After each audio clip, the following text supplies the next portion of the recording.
to my motto, nothing's ever holding back.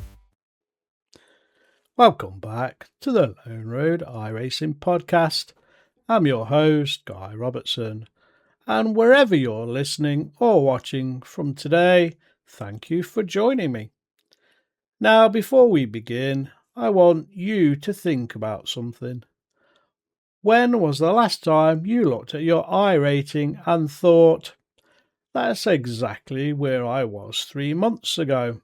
Or perhaps I've been bouncing between the same numbers for what feels like forever.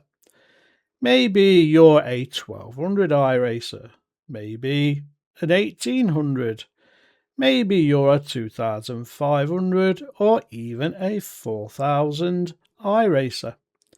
The number doesn't really matter, because today we're talking about something that affects almost every single iRacer on the service, the midfield. And no, I don't mean the midfield in a race, I mean the midfield of your iRacing career. That point where improvement slows, that point where progress becomes harder, that point where the gains become smaller but the frustration becomes bigger. Now, if you're a newer listener, let me reassure you of something straight away. This isn't going to be one of those episodes where I tell you that all you need to do is practice 8 hours a day, buy expensive coaching, analyse telemetry until 3 in the morning, and suddenly you'll become a 7,000 iRating alien. Because for most of us, that's not ever going to be a reality. Most of us have jobs, most of us have families, most of us have other responsibilities. Most of us squeeze our racing into evenings, weekends and stolen hours whenever life allows. And that's exactly why I think this conversation is important. Because the midfield isn't a place, it's a journey. And if you're listening to this podcast right now or watching it, there's a very good chance you're somewhere in it. So grab a drink, settle into your sim seat, and let's talk about why most drivers never escape the midfield, and perhaps more importantly, whether they actually need to. Let's get into it.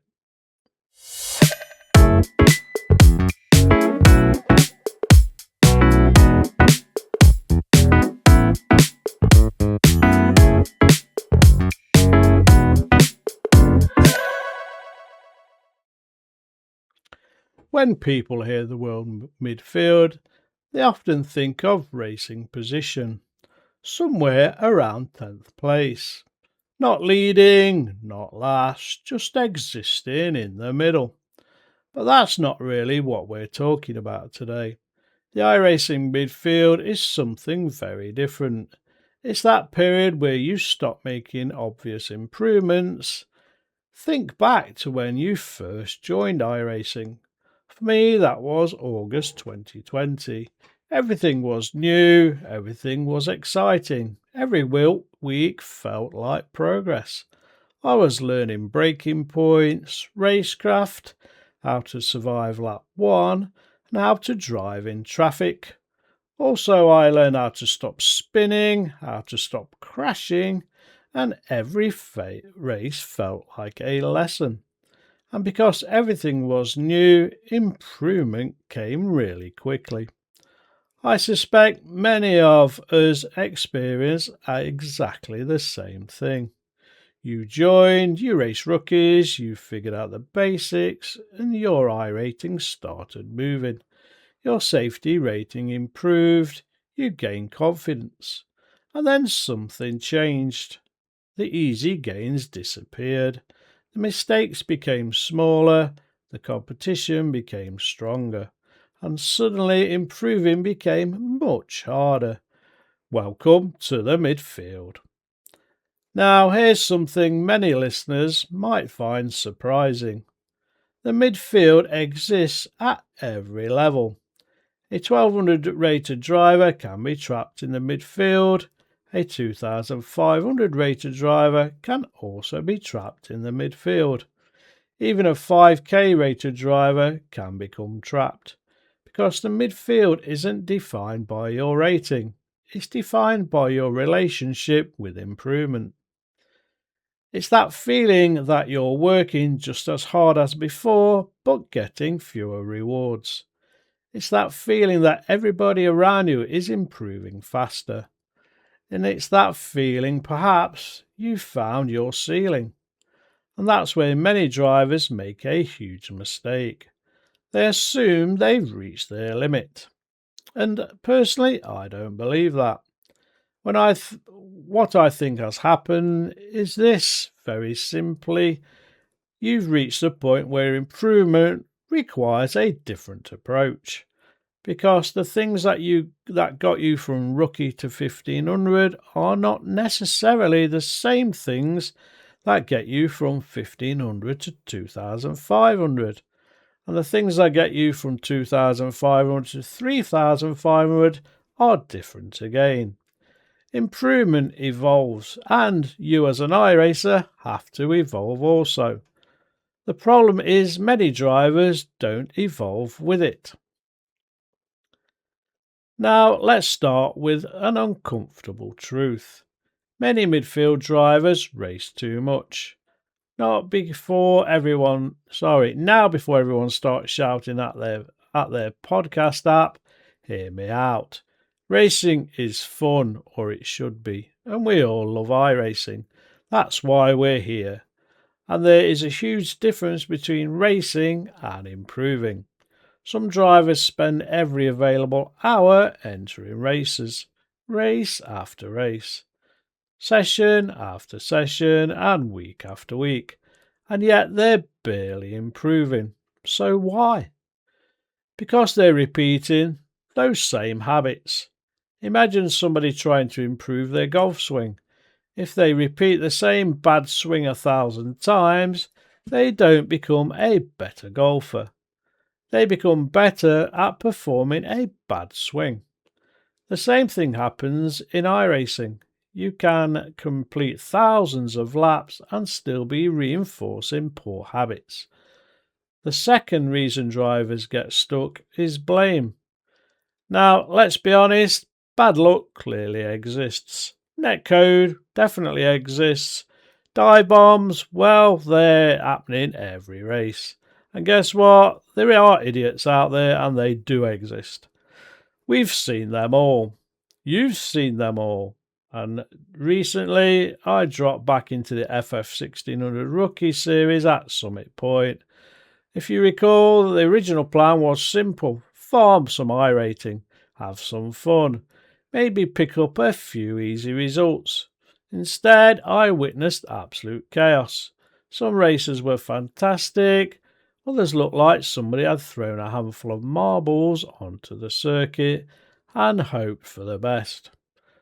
I lost iRating at the beginning of that week, but I definitely gained it towards the end after I'd learnt, and I also lost safety rating and again gained it at the end of the week.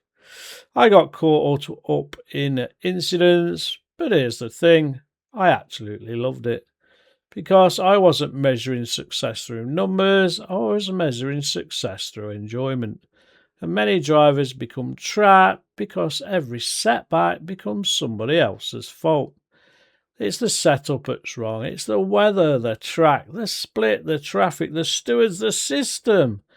Meanwhile, the drivers who improve ask a different kind of question: what could I have done differently? And that question is incredibly powerful, because it puts control back into your hands. The third trap is comfort. We all have favourite tracks, favourite cars, and favourite combos. But comfort zones are dangerous places, because nothing actually grows there. It's easy to race Spa every time it appears. It's easy to race Watkins Glen and even Road Atlanta. But what happens when Winton appears, or Alton Park, or a technical circuit you don't do well in? And that's where improvement actually lives. The drivers who grow embrace discomfort. The drivers who stagnate avoid it. And over time, those small decisions create very different outcomes. Now, let's move away from driving for a moment because I don't think the biggest midfield problem is pace. I think it's actually mindset. So let's talk about fear, specifically the fear of losing iRating. And I see this all the time, and I've felt it myself. Drivers become prisoners of their numbers. They stop entering difficult weeks, they avoid unfamiliar tracks, they avoid new cars, and they avoid stronger competition. And everything becomes about protection. Protect your iRating, protect my safety rating, protecting status. But racing doesn't reward protection, racing rewards growth. One of the biggest lessons I've learned over the years is that some of my greatest improvements came during periods where my numbers actually went backwards. Think about that for a second. You can become a better driver while losing iRating. Doesn't seem to kind of add up. But because skill and rating are not always moving together in the short term, sometimes you're investing in future gains. The other major psychological trap is comparison, and social media makes this far worse. Every day we're exposed to highlight reels. We've all watched them. Pole positions, wins, huge ratings, special event trophies. What we don't see are the failures, the crashes, the bad weeks, the frustration, the thousands of hours behind the success. As a result, many midfield drivers compare themselves unfairly. They compare their everyday reality to somebody else's highlight reel, and that's a race nobody wins. Instead, ask yourself a simpler question. Are you better than you were 6 months ago? If the answer is yes, you're moving forward. Maybe not as quickly as you would like, but maybe not as visibly as you would like, but you are making progress, and that's what matters. The final psychological trap is one that doesn't get discussed nearly enough: burnout. And I've touched on this subject before.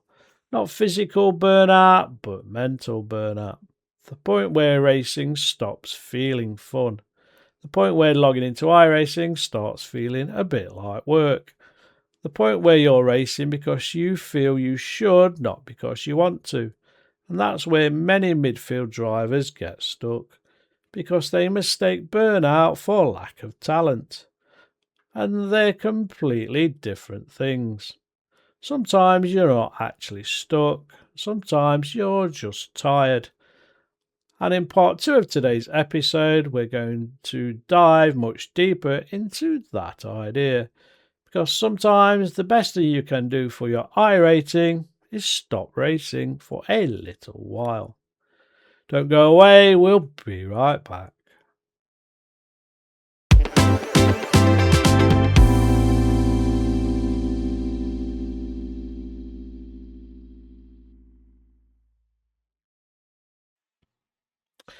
Before the break, I mentioned something that I think affects far more iRacers than people realise: burnout. Not the kind of burnout you hear about in workplaces, not the kind of burnout Formula One drivers talk about after travelling around the world. I'm talking about sim racing burnout. And if you've been on iRacing for any length of time, you'll almost certainly have experienced it. The strange thing about burnout is that it doesn't arrive all at once. It creeps in quietly. One day you're excited to race, the next you're scrolling through schedule trying to convince yourself to enter a session. The cars haven't changed, the tracks haven't changed, but something feels different. The excitement isn't there, the motivation isn't there, and the spark suddenly isn't there. And because we're racers, many of us react in exactly the wrong way. We race more. We tell ourselves, I just need a good result, just one. I just need a win. I just need one clean race.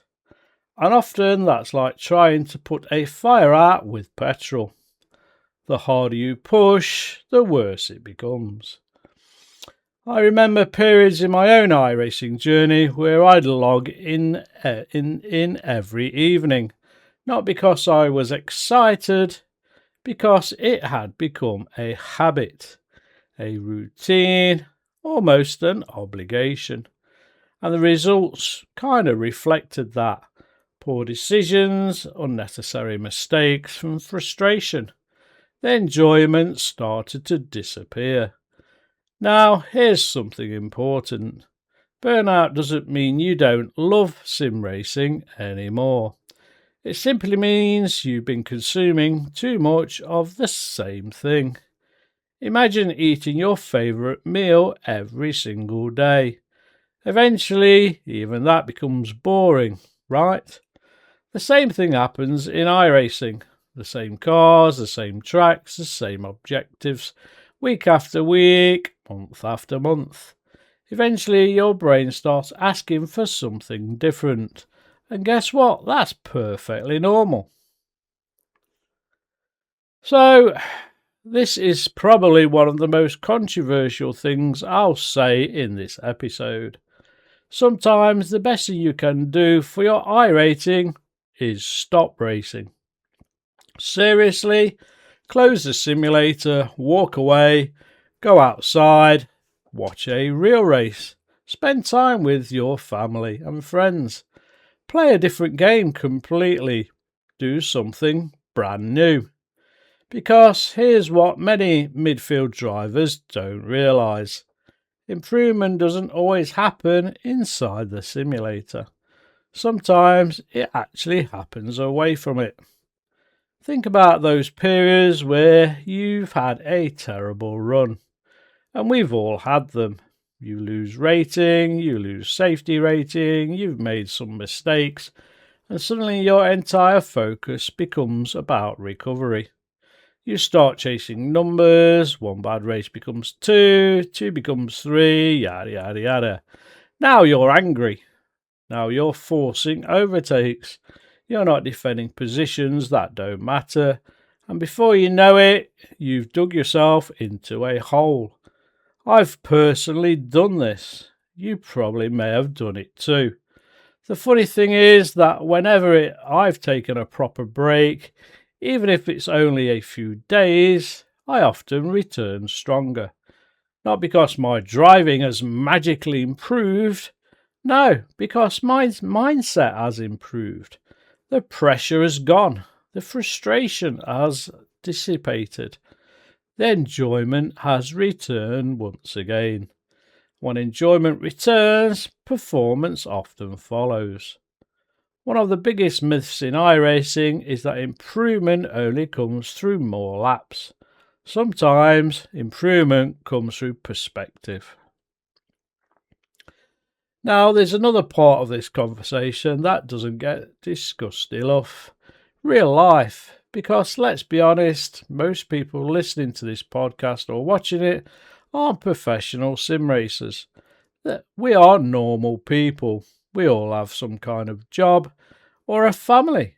We have mortgages to pay. We have responsibilities. Some people are working shifts. Some people have young children. Some are caring for relatives, and some are squeezing in an hour of racing after a 12-hour day.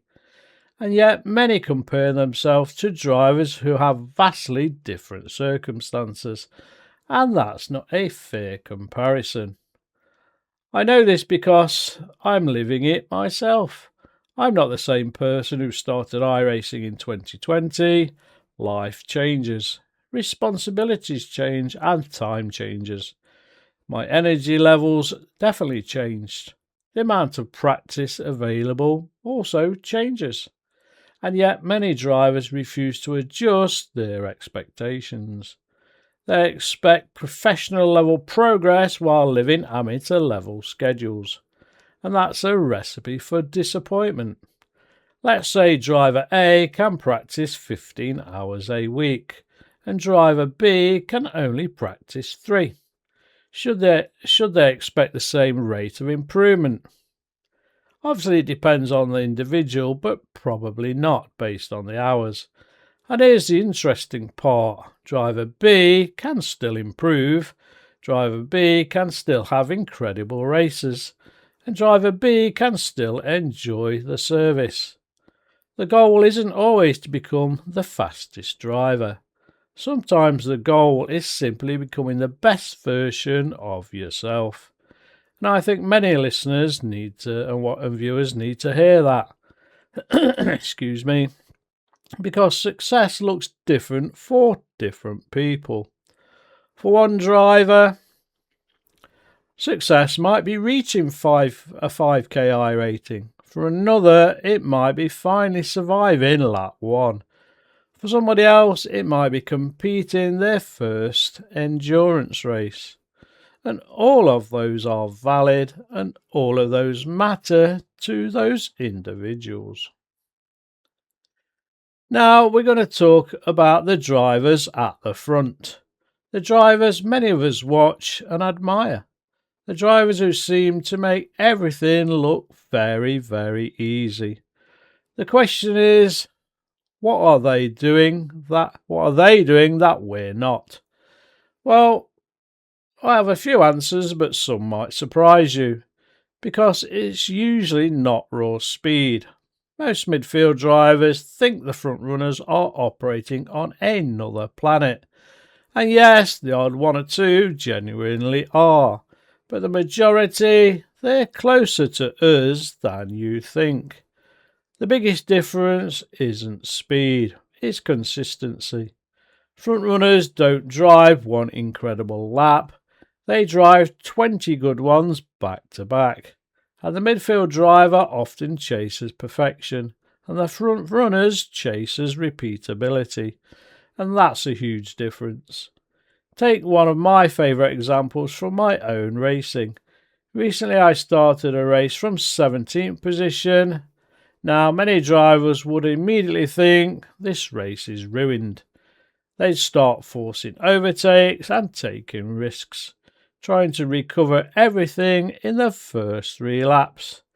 Instead, I did the exact opposite. I watched, I waited, and I observed. I let other people make mistakes, I let aggressive drivers take each other out, and I unavoided the unnecessary battles. And by the end of the race, I'd finished 6th. 11 positions gain, not through incredible speed, through patience, through decision making, and through racecraft. And that's often what separates front runners from the midfield. It's not bravery, not aggression, it's discipline. The ability to think long term while others are thinking lap by lap. When I reached my 100th iRacing win, I expected to feel different. I expected some kind of magical sense of achievement, some huge emotional moments. And don't get me wrong, it was special. I was very proud of that moment, but what surprised me most is what happened afterwards. Absolutely nothing. The next day I still wanted to race, the next week I still wanted to improve. The next month I was still making mistakes, because eventually you realise something. That wins aren't actually what keep you here. The numbers aren't what keep us here. The ratings aren't what keep us all here.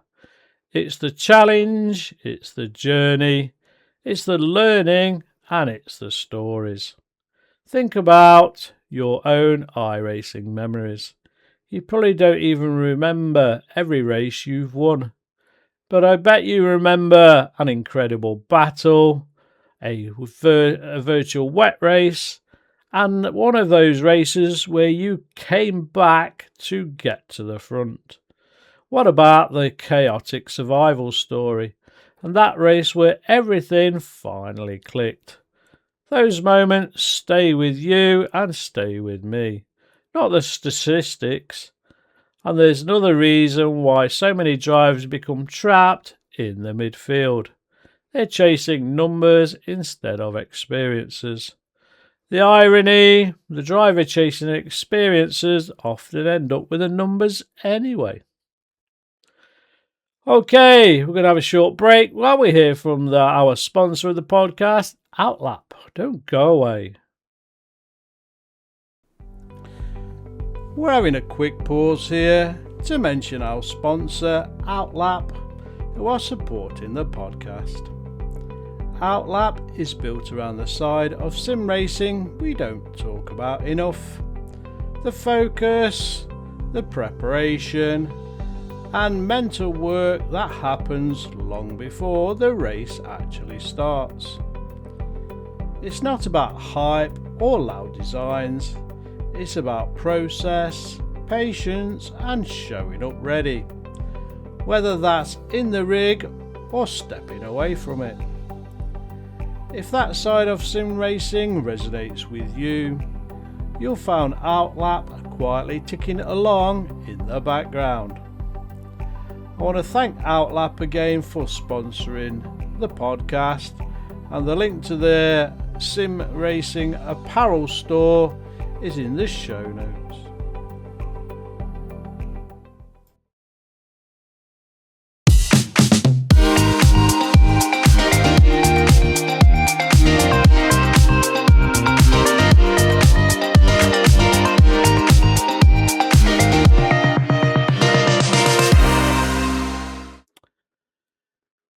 Welcome back to the second half of today's podcast, and I just want to thank Outlap for sponsoring the show. One final thought before we move into the final section of today's episode. If you're feeling stuck, and I mean really stuck, do something unexpected. Drive something you've never driven. Race somewhere where you have never raced. Try dirt, try oval, maybe try TCR, try Formula or even GT. Become a beginner again, because beginners learn and beginners explore. Beginners, don't forget, also make mistakes, so accept those. Many midfield drivers stop being beginners years before they stop racing, and that's a problem. The moment you believe you know everything is usually the moment improvement stops. The best drivers remain students forever. And maybe that's one of the biggest secrets of escaping the midfield. Never stop being curious, never stop learning, and never stop experimenting. Because growth really happens inside your comfort zone. It almost always happens just beyond it. So the big question then is, how do we actively escape the midfield? After everything we've discussed today, some listeners will be asking that obvious question. They might be saying, okay, that's all very interesting, Guy, but what can I actually do? How do I stop feeling stuck? How do I start moving forward again? And how do I escape this midfield trap? Well, the first thing I'd say is this. Stop looking for one magic answer, because there isn't one. You know, it's not like you can, like the Matrix, where you can plug in and be the next Max Verstappen. So there isn't a setup, there isn't a YouTube video, there isn't a telemetry file, there isn't one coaching session, there isn't a piece of hardware. Improvement is usually a collection of small gains that link together. Tiny improvements, layer upon layer, month after month, and season after season. The first practical thing I'd recommend is choosing one skill. Just one, not 5, not 10, just 1. Perhaps maybe it's trail braking. Perhaps it's race starts. Perhaps it's driving in the rain. Perhaps it's fuel saving. Perhaps it's tyre management. Focus on that one area until it becomes second nature. Then move on to the next. Many midfield drivers try improving everything at once. The result, guess what? You're going to stay put. The second thing I recommend is reviewing your own races. Now, before you roll your eyes and think this sounds boring, hear me out. You don't need to review every race at all. You don't need to spend hours analysing telemetry. Just watch one replay per week. Just the one. Watch your incidents, watch your overtakes, watch your mistakes. You will remember where they were in that race, and watch your successes. You'll be amazed how much you learn when emotion is removed. Because during a race, everything feels fast. Everything feels chaotic, and everything somehow feels justified. The replay often tells a very different story. The third thing I suggest is something many people don't like hearing. Race stronger drivers. Stop avoiding them. Stop fearing them and actually seek them out. The quickest way to improve is to race people who expose your weaknesses. You'll learn very little by dominating weaker competition. You learn a huge amount by chasing somebody who's just a little bit faster than you. The fourth thing is to find a community, whether that's a league, a Discord server, or a group of friends. One of the reasons people plateau is because they're learning alone. The moment you start discussing racing with others, new ideas appear. Different perspectives emerge and knowledge gets shared. The journey becomes easier and perhaps more importantly, it becomes fun again. Okay, let's imagine two drivers. Driver A wins a race by 20 seconds. Never sees another car on the track through the whole race. Drives away into the distance. Driver B qualifies 12th, gets involved in a 6-car battle, avoids a huge accident and fights back after a spin and finishes 7th. Which story sounds more interesting? Exactly. The funny thing about iRacing is that the most memorable races are really the easiest ones. They're the messy ones, the dramatic ones, and the chaotic ones. The races where things went wrong, the races where you or me had to think, the races where you've learned something. Let's go back to my Summit Points FF1600 rookie experiment. My plan was simple: drop into rookies, farm some iRating, have some easy races, job done. Reality, though, had other ideas. Some races were fantastic, others were absolute carnage. I lost iRating, I lost safety rating, I got caught up in incidents. Yes, I genuinely enjoyed it. Why? Because it reminded me why I started iRacing in the first place. Not for numbers, not for ratings, not for statistics, for racing, for that unpredictability, and for the stories. And that's something I think many midfield drivers forget. They become so obsessed with progression that they stop enjoying the experience. Sometimes the best races are the ones that don't improve your profile page, but improve your memories. Here's a thought. What if escaping the midfield isn't actually the goal? What if enjoying your iRacing is the goal? What about the biggest club in all of iRacing? It's not the 5K club. It's not the 7K club. It's not the special event winners. It's the midfield. Thousands upon thousands of drivers, all trying to improve, all chasing goals, all making mistakes, all learning, and all enjoying the same hobby. And maybe that's enough. Maybe the midfield isn't a prison. Maybe it's a workshop. Maybe it's where races are built. Maybe it's where most of the learning actually happens. Because let's be honest, very few listeners or viewers will become professional sim racers. Very few listeners or viewers will qualify for PESC. Very few listeners and viewers will definitely not win the Daytona 24. But every listener can become a better version of themselves. And every listener and viewer can improve.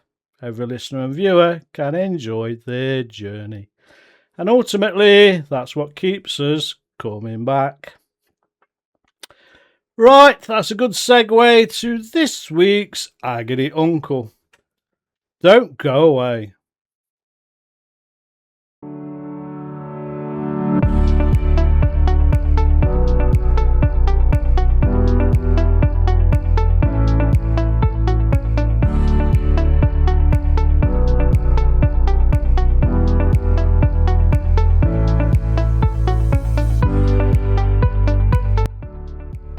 Now it's time for this week's iRacing Agony Uncle. This week's question comes from John, a regular listener to the show, so thanks John for being part of this community. John writes, Guy, I've been racing the MX-5 for a while now. I feel comfortable in the car and can generally finish races without major incidents. I keep looking at GT4, TCR and Formula 4. I'm wondering if I'm ready. How do I know when it's time to move on? John, that's another brilliant question, and it's one that almost every iRacer asks themselves at some point. Let's start with a common misconception. Many drivers think moving up is linked to license class, but it's actually not. Your license tells you what's available. It doesn't tell you whether you're ready or what you're ready for. Those are two different things. I've seen drivers with A licenses who struggle with Racecraft. I've seen rookie drivers with exceptional awareness. License progression and driver development are not always the same thing. So let's talk about what readiness actually means. And more importantly, what does it actually look like? First, ready doesn't mean winning. That is important. Too many drivers think I need to dominate the Mazda before I move on. And actually, no you don't. Because if that were true, many drivers would never leave. Ready means understanding the fundamentals. Can you race side by side? Can you survive lap 1? Can you identify other dangerous drivers or the dangerous drivers around you? Can you recover from mistakes? And can you complete races consistently? Can you predict incidents before they happen? Those are the skills that matter for every iRacer. The Mazda teaches these exceptionally well. It's one of the reasons experienced drivers keep returning to it. The Mazda isn't slow because it's basic, it's slow because it's educational. It teaches momentum, patience and racecraft. And those lessons carry forward into every car you'll ever drive on the service. Now let's discuss the opposite problem, staying too long. Because that can also happen. Some drivers become comfortable and some very comfortable, and years pass, they know every braking point, every trick and every nuance, and eventually learning slows. That's often the moment to try something new. Not because you mastered the Mazda, because you've extracted most of the lessons it currently has to offer. So where should you go next? If you enjoy sports cars, GT4 is a fantastic step. The cars are forgiving, the racing is excellent, and the skills transfer nicely. If you enjoy close wheel-to-wheel battles and strategic racing, TCR deserves serious consideration. Many drivers overlook TCR, and actually that's a bit of a mistake. Some of the best racing on iRacing happens there. If open wheel racing appeals to you, Formula 4 is a natural progression. But just be prepared. The consequences of mistakes arrive much faster. Everything happens quicker and everything feels sharper. And Racecraft becomes even more important. Now here's something I'd strongly recommend. Don't abandon the Mazda, keep returning to it occasionally, even if it's once every few weeks. Many experienced drivers use slower cars to recalibrate their fundamentals. It's the racing equivalent of returning to the gym and focusing on basic exercises. The fundamentals never stop mattering. Finally, John, if you're unsure whether you're ready, here's a simple test. Enter a few races, not permanently, just try them. Treat them as learning experiences. If you're overwhelmed, that's okay and probably a little bit expected. Then you can go back to Mazda, learn a bit more and return later. Progression isn't a one-way street. You're allowed to move backwards, you're allowed to revisit old series. You're allowed to change your mind. The goal isn't climbing a ladder, the goal is becoming that better driver. And sometimes the best route isn't a straight line. John, I hope that helps, and thank you again for writing into the show. Let's get some more letters from you, the viewers and listeners, so we can share all these wonderful insights and improvements we all can do together.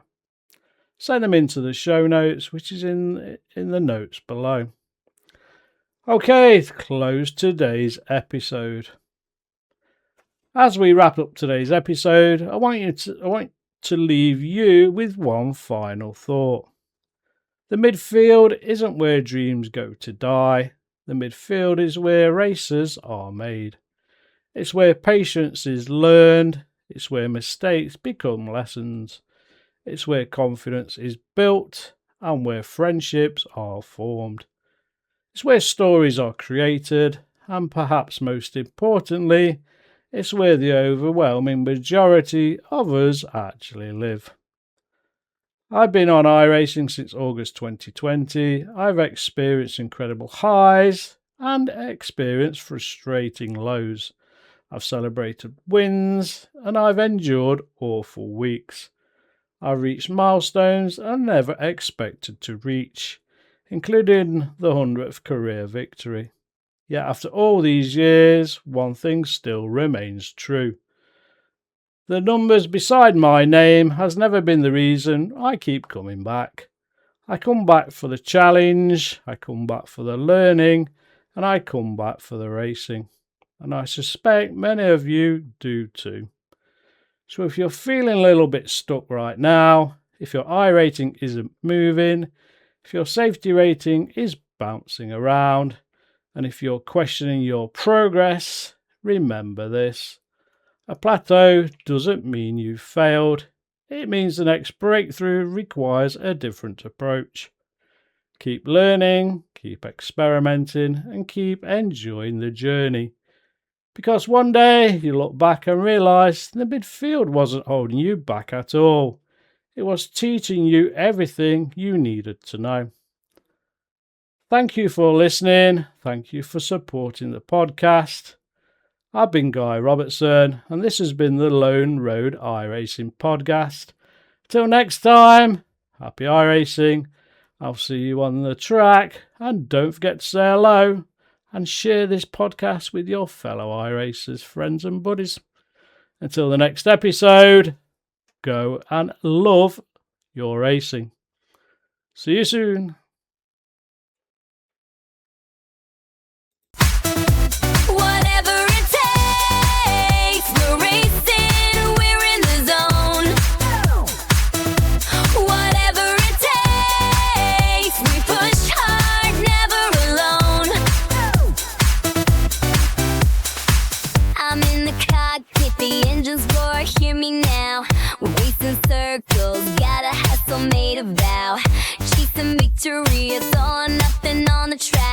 speed is my motto. Nothing's ever holding back. Whatever it takes.